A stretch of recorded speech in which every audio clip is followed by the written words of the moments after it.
हमारी कहानी का शीर्षक है मनुष्य के जीवन का मूल्य। बहुत दिन पहले की बात है। ये भगवान महात्मा बुद्ध के समय की घटना है। महात्मा बुद्ध जब भी भिक्षाटन के लिए जाते, आम लोग उनको अनाज भिक्षा में तो देते ही थे। कभी कभी उनको घेर कर अपने मन में उपस्थित सवालों का समाधान के लिए उनसे प्रश्न भी पूछते थे। एक दिन एक व्यक्ति ने भगवान बुद्ध से पूछा, प्रभु, जीवन का मूल्य क्या है? भगवान बुद्ध ने उस व्यक्ति को एक चमकता हुआ पत्थर दिया और कहा, जा, इस पत्थर का मूल्य पता करके आना, पर ध्यान रहे तुम्हें इस पत्थर को बेचना नहीं है, केवल इसका मूल्य पता करना है। वह व्यक्ति पत्थर लेकर अपने गांव के बाजार में सबसे पहले एक फल वाले के पास गया, जो संतरे बेच रहा था।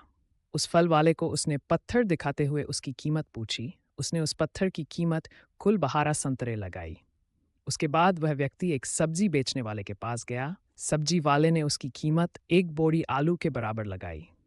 वह व्यक्ति फिर अनाज व्यापारी के पास गया। उसने उस पत्थर की कीमत एक बोरी अनाज के बराबर लगाई। इसके बाद वह व्यक्ति सोने चांदी के व्यापारी के पास गया और सोनार को उस पत्थर को दिखाया और उससे उसका मूल्य पूछा। तो सोनार ने उस पत्थर को देखते हुआ कहा, 50 लाख में मुझे इस पत्थर को बेच दो। उस व्यक्ति ने सोनार को मना कर दिया। तो सुनार ने फिर कहा, भाई, 2 करोड़ में दे दो, या तुम ही बता दो इसकी क्या कीमत तुम लोगे। उस आदमी ने सोनार से कहा, मेरे गुरु ने इस पत्थर को बेचने से मना किया है। इसके बाद वह व्यक्ति हीरे के एक जौहरी के पास गया। जौहरी ने उस पत्थर को देखा।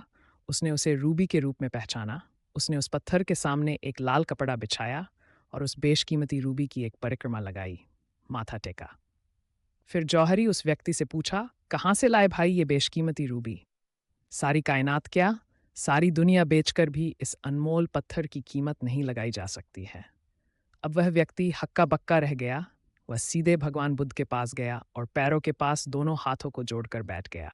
उसने पूरी कहानी भगवान बुद्ध को सुनाई और बोला, प्रभु, अब आप ही बताओ, मानवीय जीवन का मूल्य क्या है? भगवान बुद्ध मुस्कुराते हुए बोले, फल वाला जो संतरे का व्यापारी था, उसने पत्थर की कीमत 12 संतरे लगाई।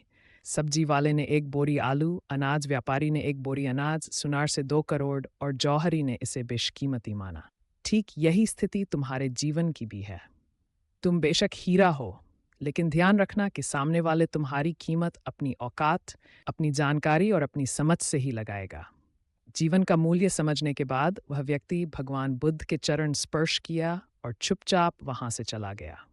उसे आज अपने जीवन का मूल्य समझ में आ गया था। अब वह अपना मानवीय जीवन श्रेष्ठ कार्य में लगाना चाहता है। कहानी की सीख, दोस्तों, हमें अपने जीवन और अपनी प्रतिभा का मूल्यांकन स्वयं करना चाहिए और पूरे आत्मविश्वास के साथ जीवन में कोई भी कार्य करना चाहिए। तभी आपको अपने जीवन में किए गए कामों पर संतोष और आनंद प्राप्त होगा। अब चाहे आप अपने आप को 12 सतनरे लायक कामयाब बना लो या बेशकीमती बना लो, निर्णय आपका है। दोस्तों, आज की ये छोटी सी कहानी मनुष्य के जीवन का मूल्य आपको अवश्य पसंद आई होगी।